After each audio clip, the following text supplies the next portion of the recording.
N'abîmons pas nos histoires d'amour, elles sont riches, quelles que soient les histoires. Et je vais vous expliquer ce qui se passe avec votre cerveau.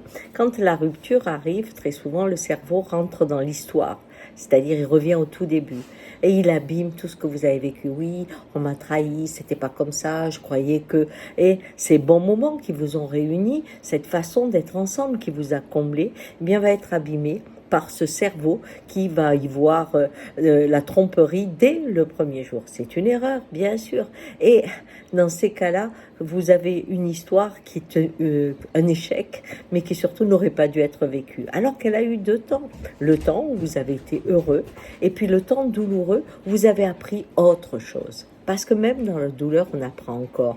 Vous avez peut-être subi de l'humiliation et vous avez appris à faire face. Vous avez appris à traverser l'épreuve puisque vous êtes en vie. Mais il y a aussi une autre façon. C'est quand on regarde à nouveau à l'arrière, quand on apprend que l'autre nous quitte et où on sublime la relation. Oh, c'est extraordinaire. Et peu à peu, on enlève toute l'ombre. Ce qui fait qu'on arrive à cette folie de pouvoir dire, tu sais, on s'entendait vraiment bien. Hein, j'ai toujours pas compris pourquoi on s'est séparés.